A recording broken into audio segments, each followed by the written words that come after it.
May assessment ang isang political strategist sa takbo ng pamamalakad ng Marcos Jr. administration sa gitna ng mainit na politika sa Pilipinas. Si MJ Mondihar sa report. Negative 50 na ang net satisfaction rating ni Pangulong Bongbong Marcos batay sa March 2026 survey ng Pulse Asia. Ayon sa survey, mas marami ang hindi masaya sa performance ng Pangulo. Kasabay ito na nagpapatuloy na issue ng impeachment laban kay Vice President Sara Duterte. Si VP Sara naman ang isa sa mga pinakamatunog na pangalan para sa pagkapangulo sa 2028. Bagamat may 2 taon pa bago ang eleksyon, nakikita ng political strategist sa si Lito Banayo ang para sa kanya ay weaponization of the law laban sa Vice Presidente bilang paraan para hadlangan ang posibleng pagtakbo nito sa pagkapangulo. Sa dami ng mga pang-aapi, sa dami ng mga abuso na kanilang nagawa, no, hindi nila maubos maisip papaano na pag si Inday Sara ang naging pangulo.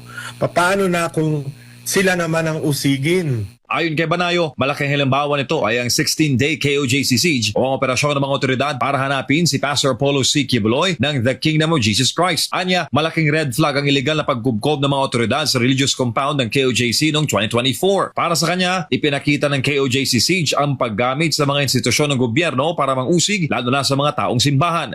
Tingnan mo yung ginawa nila kay Pastor Apollo Kibuloy. Di ba yung nagpupuyos ang damdamin ng mga taga Davao at ang mga milyon-milyong mga adherents ng KOJC dahil doon sa ginawa, yung inhumane hindi ba? Matapos ang KOJC siege noong 2024, March 2025 naman, nang ilipad sa ICC si dating Pangulong Rodrigo Duterte para ikulong.